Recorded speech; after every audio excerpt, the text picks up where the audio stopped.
Welcome back to German Custom Bricks. And this is a live stream just to do with, what is it? Just to do with the brand new kit, which is the German Hanomag SS-100 tractor. And here's a good look at what the real thing looks like. Just so you can see that there. Hopefully that comes across okay.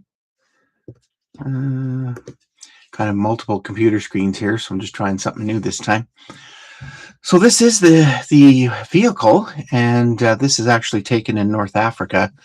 So this tractor was used all over the every theater of war, particularly by the Luftwaffe, and in particular with the V2 rocket program was a big user, but mostly the Luftwaffe used it, but it was used everywhere. So let's see here. So let's take a look at the new kit. We're just going to bring this down and let's have a look. This is the new kit. I don't know how good that video stream here is, but we're going to kind of take it like this anyway. So this is the new kit, and as being the tractor, some really neat features about it is, in particular, integrating these fenders, which was something new that Lego brought out. I think was about a couple of years ago, but they actually are just like the ones that Kobe has on their sets. So I don't know, Lego copied that or whatnot, but it does have these studs there, and I did my best to kind of integrate it in there because there's no other fender. You can't actually Lego build a fender like this right now. So henceforth, that's why it is. But it's got some cool features, so I'll just go over everything in it. So underneath here, you got there's an actual drivetrain. Simplified there. There's a differential. There's also the underside of what would be the engine and the transmission components, whatnot, part of the steering and stuff. Of course, running boards and everything there. Oops, try to hook that cable. This is it's a really different way of doing things.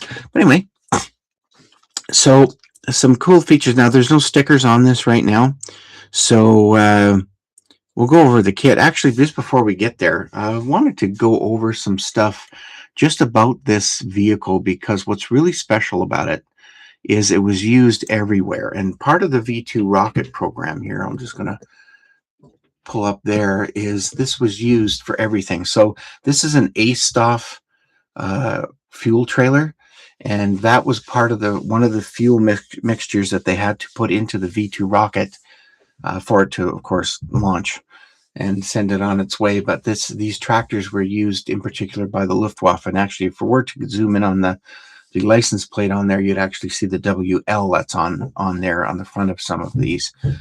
Something else that's neat to note is just the grill on the front. There's actually a little bit of a point or a slope outward.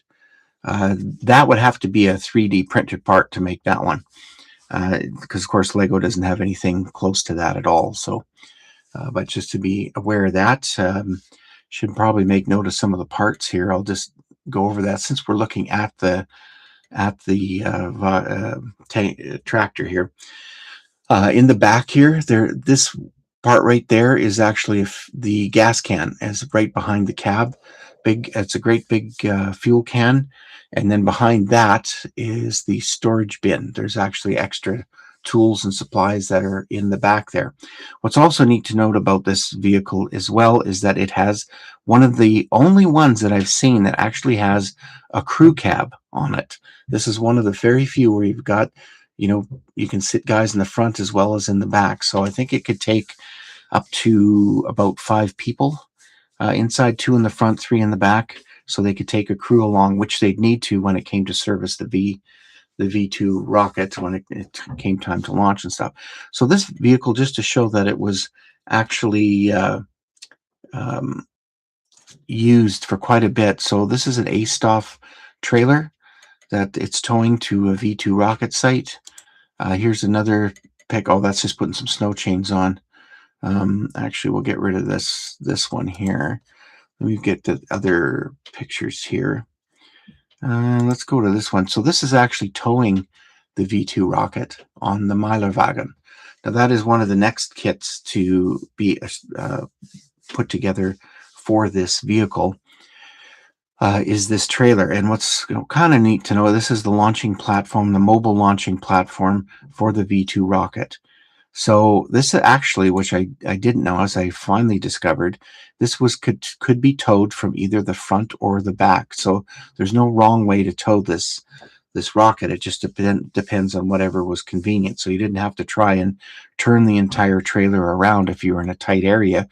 You could either lock these wheels, which typically would be the front, and then you'd actually, these would be unlocked. The rear wheels would be locked if you're going to tow from the front here, or if you're towing from the back, then of course the front wheels are locked and the back wheels are free or released, so they can go with it. So it could be towed either way. This trailer is really kind of neat that way. So it really made things much more versatile. So that's just showing you that with that one. We're going to go back to that one. Let's go to another one here just to show you some of the different things that could tow. This is the water tank, actually, in North Africa. So as you can see, being used in North Africa, that it could be just one of those things. This was such a versatile vehicle. It could just tow everything, like all kinds of carts and things, which you'll see here. Here's another one. This is actually on an airfield, and it's pulling a BF-210 out of a hangar. And like you say, this tractor, it's 100 horsepower. And for back in the day, it was really good. There is a smaller version of this. It's an SS-55. So it was a 55 horsepower. But it couldn't tow a lot of the things that this vehicle could move. So here's another one just with a couple other trailers on it, just going through some town probably in northern Germany. Here it is, some other those same wagons, but they're full and they're covered. So you got a train of 3 wagons on this. So it's a really handy, practical vehicle. Now this was a civilian tractor, but it was pressed into, of course, military service. And there are a lot of wagons that don't have a triangle on top, because it depends on what their usage was. So if they were towing or moving things, you have those vehicles that have the triangle on top, or those that don't. So that's just one of those things to keep in mind. Let's see here. Yeah, that was that one. And here it is in Russia, and they're towing like a command trailer here.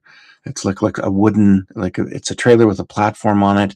They build a wooden kind of residence or hut or something that they're towing, and you can see the WL on the license plate there, because that is for the Luftwaffe, and of course it has the triangle on it as well. So just up above the calf. So I decided to put that into the model as well. I was going to leave it out, but I finally decided on a final version of the roof with this vehicle, so it can have the triangle. Here it is. This is a fuel wagon. This is also part of the V2 fueling company, or service company that would launch the rockets. There's also a different command vehicle. There's actually several vehicles for this entire V2 thing. It's actually, there's quite a few, but we'll get to that in a sec. Here's the same. Oh, and by the way, the designation of this is the Hanomag SS-100 tractor, but this is also called the Gigant, which means large or giant, and that in German. So it's actually, and of course the ME-323 was the largest transport aircraft of the war that the Germans had, and it was also called the Gigant, but this is also Gigant as well. So this is off in Russia, and that here. Let's see another one here. Oh, we're going to move. Let's see this one. We're going to bring this one down because this is really cool. This is some of the markings that's on the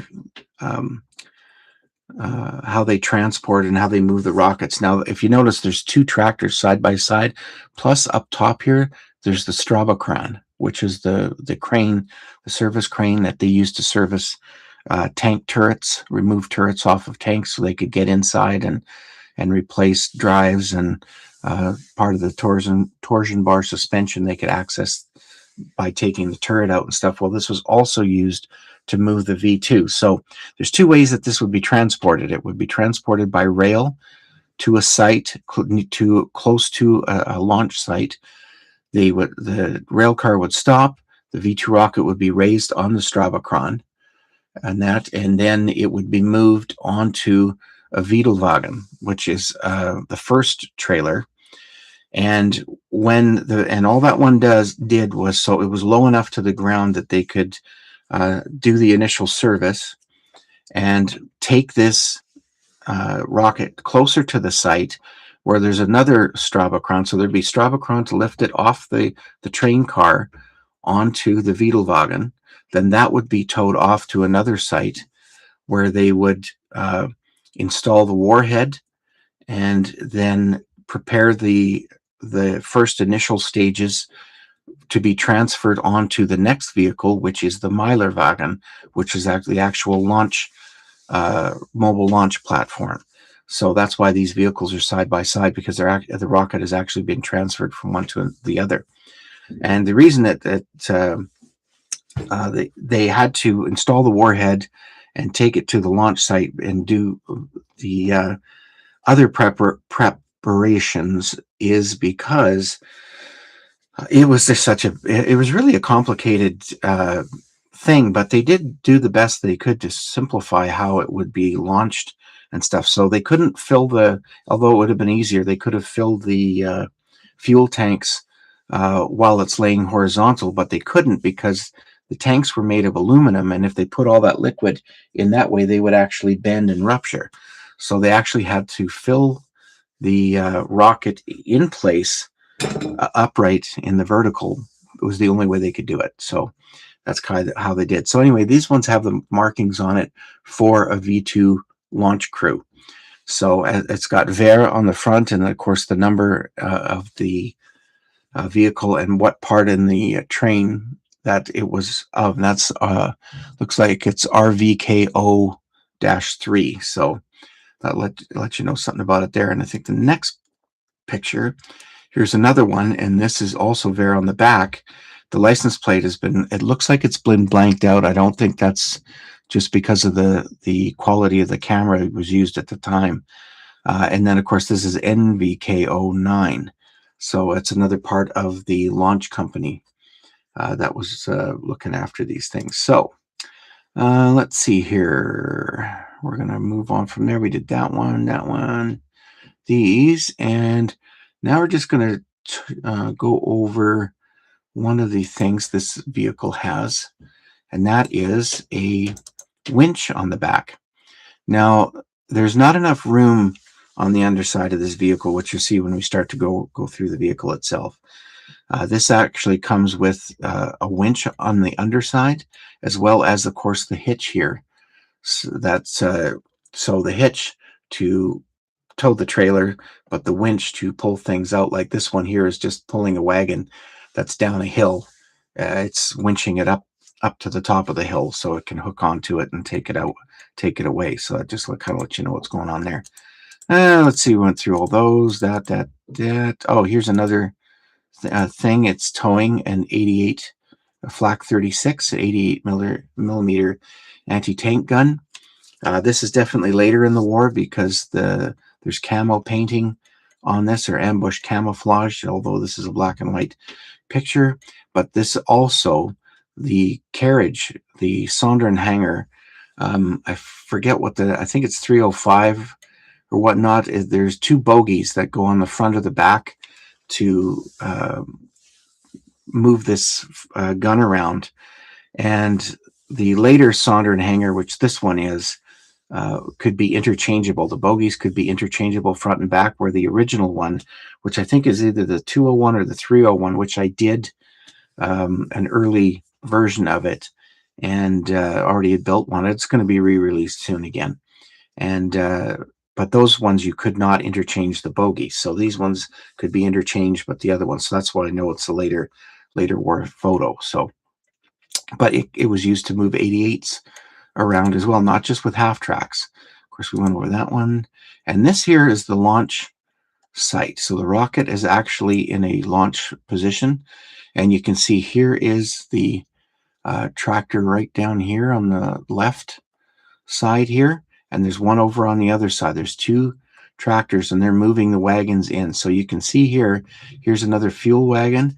This was a generator. And this here is the tank wagon. And that's one I already did earlier. And here, of course, is that extra A-Stoff wagon here.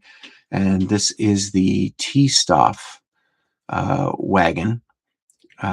This one here, Brickmania just recently released a new version of the T-Stoff wagon. Now, I was going to do this one as well because I've already done this tank wagon, the KFZ 385 tank wagon. That one I already did, and I think I have a picture of it here. You can see the release of that one. Yeah, here it is, right there. There we go. So that one is one I did, I think, about a year ago or so. So that was the tank wagon. That's just got a pumping station because they did have some in-ground tanks. It's got a little pumping station as well as the fuel hose there that could be stored in the back. So that one actually still is available right now on eBay.com. And let's see, because there's two versions. There's this one just for the Luftwaffe, because in Germany at the time, getting toward the end of the war, the rockets weren't being launched from France or somewhere. They were all being launched from northern Germany. It was all where they were being shot from. So they didn't have to have all the camo because they were in friendly country, and that right now because things hadn't quite ended just yet. So that's why this one is in the color, and this actually is part of an airfield unit or part of one of the units. I forget which one off the top of my head that one was, but in any case, so there it is right down there, and then so there's that one. And that I was going to also build that one for this set as well. But I am going to be building the fuel wagon here, as well as the generator and the A-Stoff wagon as well, to go with the Mylar wagon and the Wiedel wagon. So that's all part of a bigger kit. So they're all going to be released one after the other, pretty much. Although these two are already ready, but I'd probably rather launch the V2 with either the Wiedel wagon or the Mylar wagon as a kit, as a full kit, or I might even include the tractor with the Mylar wagon and the V2 as a complete kit. Although there also is now, if you look kind of at the bottom of the rocket, there's this platform it's sitting on. So that is not part of the Mylar wagon. All the Mylar wagon does is erect the V2 up into the vertical position, but there's a firing table or a launch table that it actually sits on first. Then it's released from the Mylar wagon. The Mylar wagon comes back a bit, and then there's a platform. You can see some guys right up top here. They're working on the gyros that are all part of the in-flight controls up there. It's actually quite something. If there's a really good video, I'll probably put those in the description down below so you can see the entire launch process, as well as see how that rocket works. It's a couple of short videos, and I think you'd find it really interesting just to see how much went into this thing. And really, it didn't affect the outcome of the war anyway. So it's another one of those cases, too little, too late. But this tech went on to help with the NASA getting first man on the moon. That's where all this tech started from. It's from Werner von Braun's research and all the others that went into it. All the scientists that were brought back to the U.S. from Germany, they had their records cleared and they became U.S. citizens, and they contributed to their research from the V2 project. Went on to the Apollo missions and the Gemini. All the rocket stuff all benefited from the V2 experiments in Germany during the war. So let's see here. No, we already did that one. That one. Actually, I'm just going to get rid of some of these because we've already looked at those ones. Yeah, that one too. That brings us back to that one. Let's see if there's any more that I missed off that. Just so you can see, this is the firing table. And this is the platform which comes in its own trailer. So that's another piece of the launch platform, which will be included as another kit. So all these kits are going to be labeled by the same number, but they're going to have a letter behind it. So right now the Hanomag here, the SS-100, that one starts with it's the kit number is 2600A, and then after that will be B, C, D, E, and F, and so on. All the parts that make up the kit, so or the entire play set, I should say. So we'll be going through those one at a time. So so A 2600A is the tractor, and then C is actually the V2 itself, which we have here. So I am just going to let's see here. We'll get rid of that one and that one, that one, that one. We did that one and that one. Just 1 second here. Want to get up to something good here.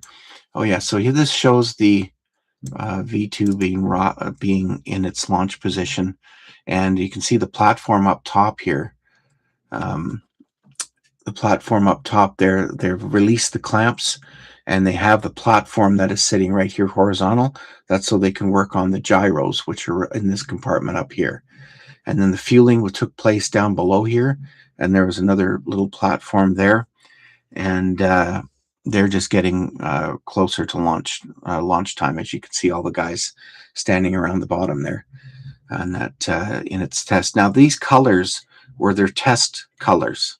These were all what they use, black and white, because it's easier to see in this checkerboard configuration. As the rocket is gaining altitude, they could tell if it was actually rotating or not, the proper way that it was supposed to. So that was one of those kind of cool things. Now, this is something else too. Now, you don't actually see this, but this is a model of it in its finally operational colors, which it was colored green. So, or dark green, kind of an olivey dark green. So that's why one of the rockets is going to be available in this color scheme. So with that, I'm just going to close that off. I could probably just leave that one up, I think, in the background. But now let's get into the vehicle itself. So we'll start with the vehicle right off the bat. I don't know how well it's focusing on that. I haven't worked with this camera before. So we're going to get this kind of figured out as best as we can here. Well, we'll just kind of go on. Hopefully you can see it fairly well. So I went onto the underside of the vehicle.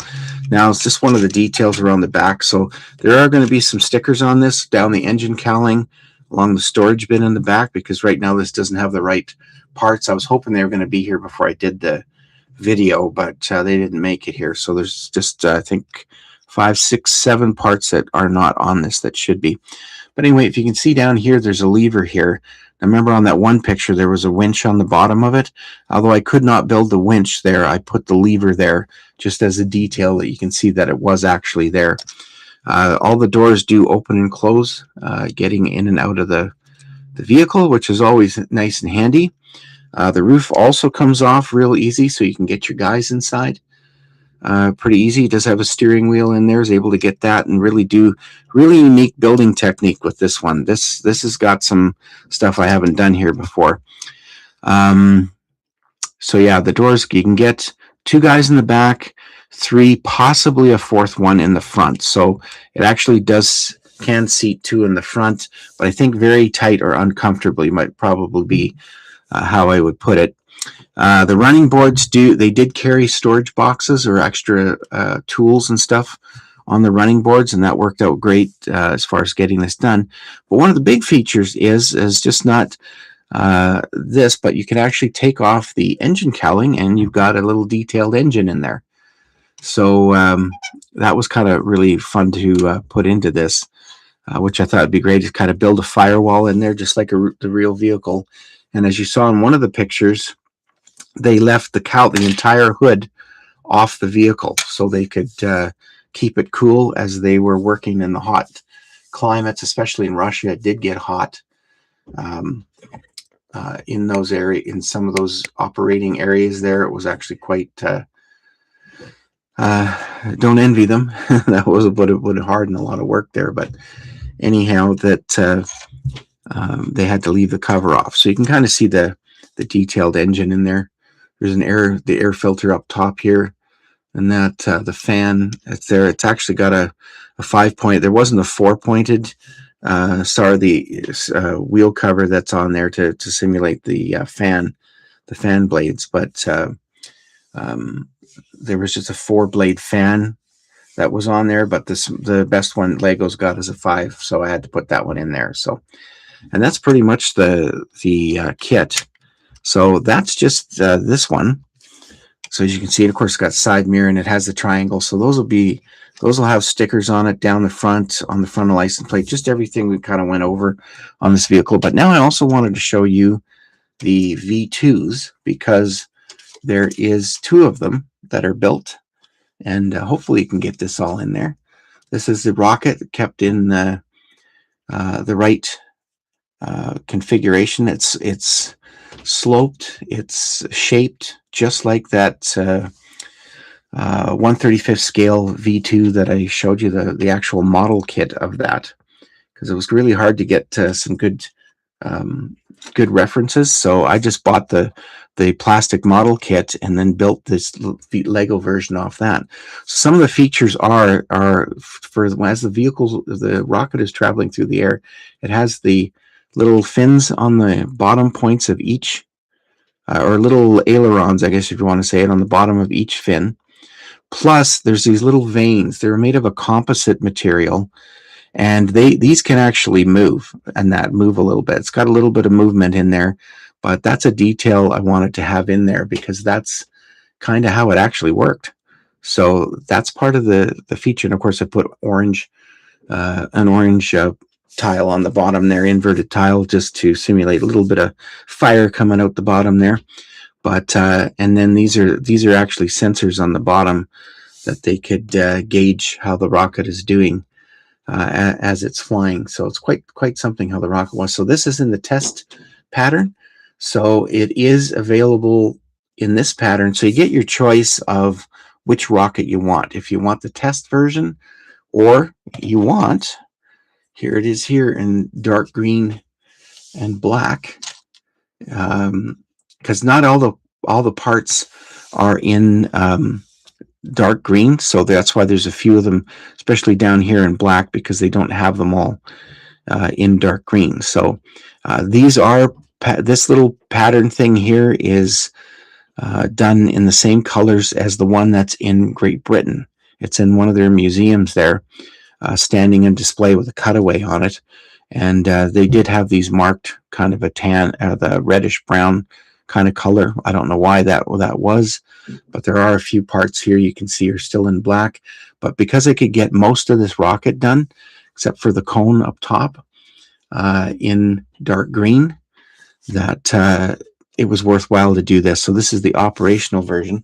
Now there's one feature I'm just going to another feature I'll show you about this rocket too, is that when it was transported on the, so I'm going to lay this one down here like this.